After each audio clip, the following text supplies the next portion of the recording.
নিশ্চয়ই একটা দুঃখজনক ঘটনা শুনেছেন।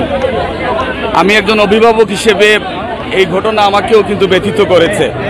আমরা আমাদের সন্তানদেরকে বিদ্যালয়ে পাঠাই, মনে করি যে ঘরের পরে সেই বিদ্যালয়টি হচ্ছে তার আরেকটি ঘর, এবং মা বাবা হিসেবে আমি যেভাবে অভিভাবক, আমরা যখন আমাদের সন্তানকে স্কুলে পাঠাই আমরা মনে করি যে সেই স্কুলের টিচাররা হচ্ছেন তাদের মা বাবা। সো এই জায়গা থেকে যে ঘটনাটি ঘটেছে সেটি অত্যন্ত দুঃখজনক, এবং তার পরিপ্রেক্ষিতে আজকে এবং গতকালকেও ছাত্ররা রাজপথে নেমে এসেছে। আমরা এটি বলতে চাচ্ছি যে কারো প্ররোচনায় এরকম কোনো ঘটনা ঘটেছে কিনা, অথবা কোনো স্টুডেন্ট ডিমোরালাইজ হোক এই ধরনের কোনো উক্তি অথবা এই ধরনের কোনো বডি ল্যাঙ্গুয়েজ কেউ করেছেন কিনা, অথবা একটা ছাত্র আত্মহত্যার পথ বেছে নেয় এরকম কাজের ক্ষেত্রে কেউ প্ররোচিত করেছেন কিনা সেটি তদন্তের দাবি রাখে, এবং কর্তৃপক্ষ বলেছেন ইতিমধ্যে যে সেটি একটা তদন্ত কমিটি গঠিত হয়েছে, এবং আজকে ছাত্ররা এখানে জমায়েত হয়েছে তাদের কিছু দাবি দাওয়া নিয়ে। আমরা এখানে প্রিন্সিপাল যিনি আছেন কর্নেল রিটায়ার্ড সামওয়ান, তো ওনার সাথেও কথা হয়েছে। তো আমরা ওনার সাথে এখন বসবো, কথা বলবো। অভিভাবকরাও আছেন, তাদের সাথেও আমাদের কথা হয়েছে। আমরা আশা করছি যে এই বিষয়টির একটি সুষ্ঠু, সুন্দর এবং সম্মানজনক নিষ্পত্তি হবে, এবং যে তদন্ত কমিটি গঠিত হয়েছে সেই তদন্তে যদি প্রমাণিত হয় যে কারো প্ররোচনায় এই ঘটনা ঘটেছে, তাহলে ডেফিনেটলি সেটা আমাদেরও দাবি থাকবে উনাকে শাস্তির আওতায় নিয়ে আসে। আমরা যাচ্ছি ভিতরে, তার পরবর্তীতে আপনাদের সাথে আবারও কথা বলবো। আপনাদের সুস্থ বিচার চাই, এটার সাথে যারা জড়িত আছে তাদের সুস্থ বিচার চাই আমরা আজকে, এবং আমরা চাই যে এর পরবর্তীতে আমরা যেন কোনো মা আমাদের বুক খালি না হয়, এটা আমাদের দাবি। এটার সাথে যারা জড়িত আছে আমরা সবাই শাস্তি সহ বিচার চাই। আমরা ওদের সাথে আছি, আমরা আমাদের বাচ্চাদেরকে নিয়ে ভুক্তভোগী। নেক্সটে যেন আমরা আমাদের বাচ্চাগুলোরে হারাইতে না হয়। আমরা এখন স্কুলে বাচ্চা দিতে আমরা ভয় পাই, কারণ একটা বাচ্চাকে মৃত্যুর মুখে, শুধু ফেল করছে দেখে তাকে মৃত্যুর মুখে ঠেলে দিতে হয়েছে কেন? আমরা বাচ্চাতে স্কুলে পড়াইতে দিছি, স্কলারশিপকে আমরা অনেক রেসপেক্ট করি, একটা রেসপেক্টের জায়গা আমাদের স্কুলটা, আমাদের একটা রেসপেক্টের জায়গা। ওখান থেকে আমরা প্রতিনিয়ত ভয় পাই যে আমরা বাচ্চা দিতে। এখন তো আমাদের ভয় কেন? বাচ্চা ফেল করলে কি সে তাকে মৃত্যুর দিকে ফেলে দিতে হবে? এটার দায়ভার আমরা ওনাদের কাছে প্রশ্ন করার কথা ছিল যে আমার বাচ্চা কেন ফেল করলো, এটার দায়ভার উনাদের, আমাদের না। আমরা ঠিক আছে বাসা বাচ্চা টেক কেয়ার করবে, এটা আমাদের দায়িত্ব, কিন্তু স্কুল আমরা দিয়ে দিছি বাচ্চাকে, স্কুলে আমরা বাচ্চা দিছি বাচ্চা পড়ানোর জন্য। যে প্রশ্নটা আমরা উনাদের করার কথা ছিল যে আমাদের 220টা বাচ্চা কেন ফেল করছে, এটা যদি আমাদের প্রিন্সিপাল স্যারকে আমরা অনেক সম্মান করি, অনেক রেসপেক্ট করি, উনি যদি এটা আগে যদি আপনার টিচারদেরকে সাথে বসতেন তাহলে আজকে আমরা আজমানকে হারাইতে হইতো না। আমি এতই মর্মাহত হয়েছি যে এই ঘটনায়। আমরা কিন্তু কর্তৃপক্ষের কাছে আমরা দাবি জানাই যে সুষ্ঠু একটা বিচার চাই। এইভাবে হাজারো মায়ের কোল যেন খালি না হয়। ওই বাচ্চার টর্চার না হইলে এই পর্যায়ে আসতো না। আমি বারবার বলছি স্কুল থেকে টর্চার না হইলে এই পর্যায়ে আসতো না। আমরা চাই না প্রতিবার এইরকম ঘটনা ঘটুক। আমরা সবাই চাই জনগণের কাছে যে আমরা এই বাচ্চাটার সুষ্ঠু একটা বিচার চাই।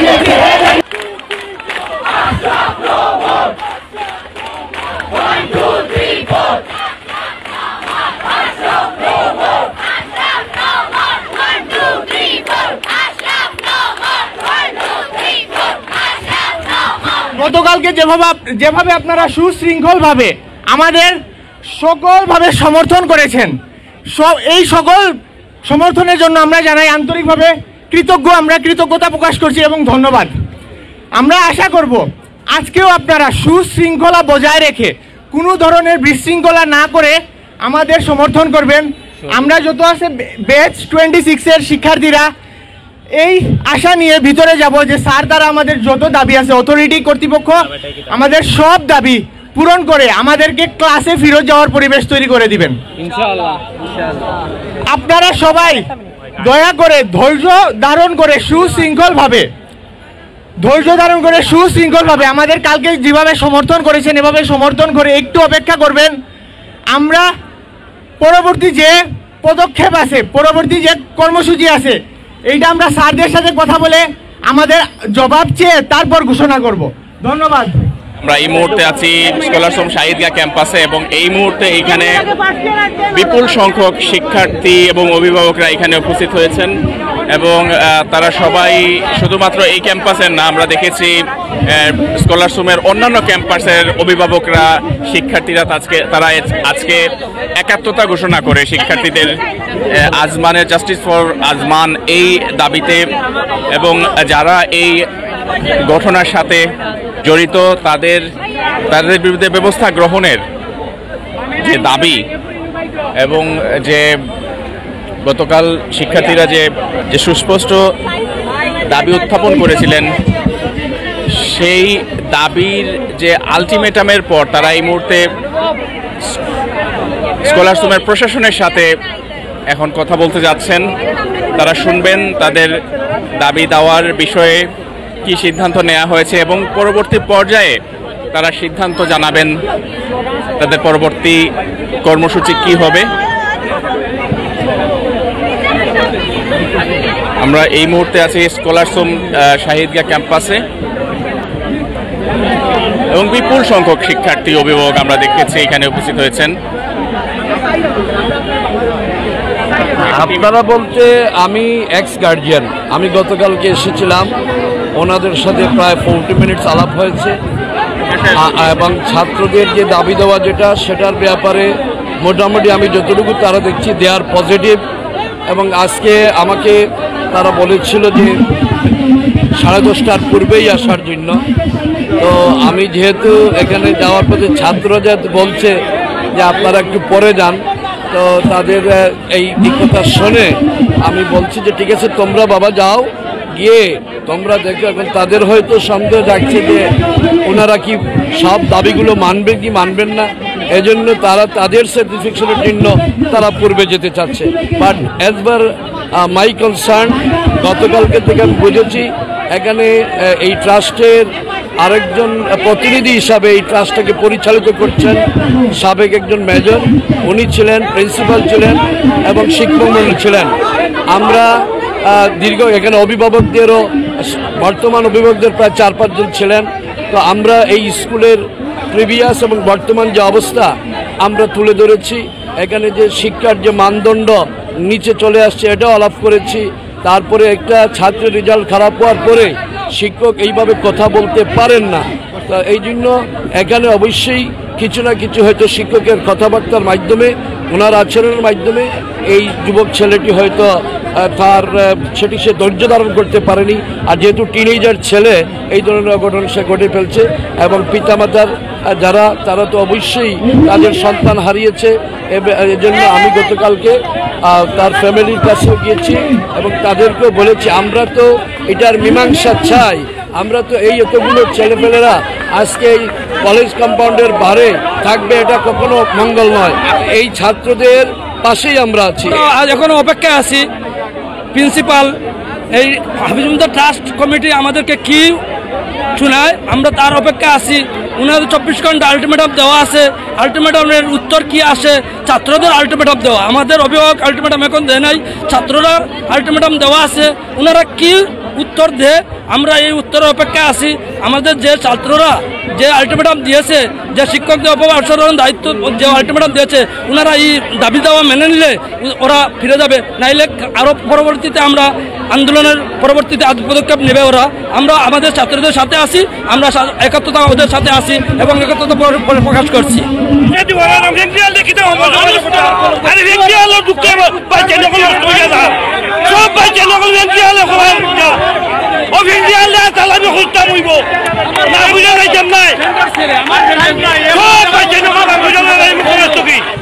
আমার ব্যক্তিগত বলে আমি স্কলারশিপের সাথে 1 বছর ধরে জড়িত। তো অভিভাবক ফোরাম গত নভেম্বর থেকে হয়েছে। বিভিন্ন দাবি দাওয়া নিয়ে আমরা কর্তৃপক্ষদের সাথে অনেক ব্যাপারে আলাপ করেছি, কিন্তু কর্তৃপক্ষ করছে শিক্ষার সুষ্ঠু পরিবেশের লাগে আপনারা এইদিকে যায়েন না, আমরা এটা করতেছি, আপনাদের থেকে আমাদের পরিচালনা পর্ষদের প্রতিনিধি আনতেছি বলে ওরা পাত্তাই দেয় না। সবাই অবগত আছেন যে আজমান গত সপ্তাহের বুধবারে মারা গিয়েছে। গতকালকে রবিবার আমরা এইচএসসি 2026 ব্যাচের শিক্ষার্থীবৃন্দ ফর্মালি এবং লিগেল ডকুমেন্টস কলেজ কর্তৃপক্ষের নিকট জমা দিয়েছিলাম এবং আমরা 24 ঘন্টার সময় দিয়েছিলাম যেন 24 ঘন্টার মধ্যে আমরা সুনির্দিষ্ট বিচার এবং আমাদের সকল দাবি মেনে নেওয়া হয়। কলেজ কর্তৃপক্ষ আমাদেরকে আশ্বাস দিয়েছিল যে আজকে সকাল 10:30টার সময় আমরা আমাদের রেজাল্ট নিতে আসব। আমাদের খবর, কলেজ কর্তৃপক্ষ আমাদেরকে লিখিত ডকুমেন্টের মাধ্যমে শুনিয়েছে ভিতরে যে ওরা আমাদের 5টি দাবি মেনে নিয়েছে।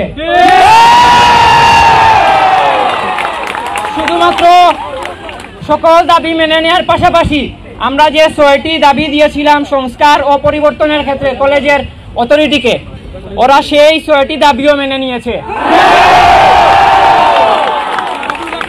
প্রথম দাবি, অনতিবিলম্বে ভিপি জনাব আশরাফ হোসেন চৌধুরীর পদত্যাগ করার কথা ছিল এবং গতকালকে 22 সেপ্টেম্বর ভিপি জনাব আশরাফ হোসেনের পদত্যাগ নিশ্চিত করে। আমাদের দ্বিতীয় দাবি ছিল আজমানের শ্রেণী শিক্ষক অর্থাৎ বকুল সেকশনের শ্রেণী শিক্ষক জনাব শামীম হোসেন এবং সিনিয়র শিক্ষিকা মিস তাইবার অপসারণ করার কথা। কলেজ কর্তৃপক্ষ বলেছে সুন্দর শিক্ষা ব্যবস্থার জন্য শ্রেণী শিক্ষক জনাব শামীম হোসেন এবং মিস তাইবা বেগমের অপসারণ করা হয়েছে 22 সেপ্টেম্বর। আমাদের তৃতীয় দাবি ছিল পরবর্তীতে আজমানের এই বিষয়কে কেন্দ্র করে কোনো শিক্ষার্থীকে ব্যক্তিগতভাবে কোনো সমস্যার সম্মুখীন কিংবা হেনস্থা করা যাবে না। কলেজ কর্তৃপক্ষ শুধুমাত্র আশ্বাস নয়, আমাদেরকে কথা দিয়েছে যে কোনো শিক্ষার্থী কোনো সমস্যার সম্মুখীন হবে না। চতুর্থ পয়েন্ট ছিল আজমানের আকস্মিক মৃত্যুতে শিক্ষার্থীরা মানসিকভাবে বিপর্যস্ত হওয়ার কারণে পড়াশোনায় ব্যাপক ক্ষতিসাধন হয়। আসন্ন টেস্ট পরীক্ষা মারাত্মক প্রভাব পড়বে বিধায় এইচএসসি বোর্ড পরীক্ষায় অংশগ্রহণের ক্ষেত্রে আমরা শিক্ষার্থীরা যেন কোনো প্রতিবন্ধকতার মুখোমুখি না হই। এক্ষেত্রে কলেজ কর্তৃপক্ষ কথা দিয়েছে যে টেস্ট পরীক্ষায় যদি কেউ উত্তীর্ণ নাও হতে পারে, পরবর্তীতে এক্সট্রা ক্লাস কিংবা রিটেকের মাধ্যমে তার সুনির্দিষ্ট সিদ্ধান্ত দেওয়া হবে। শিক্ষার্থীকে টিসি দেওয়া হবে না, ওরা কথা দিয়েছে। পঞ্চম পয়েন্ট ছিল, আপনারা জানেন কলেজের নোটিশ বোর্ডে আজমান মারা যাওয়ার পরে একটি এসএমপির একটি সংবাদ বিবৃতি টানানো ছিল। আমাদের কথা ছিল যে এই সংবাদ বিবৃতি সরাতে হবে এবং কলেজ কর্তৃপক্ষ সেই বিবৃতি সরিয়ে নিয়েছে।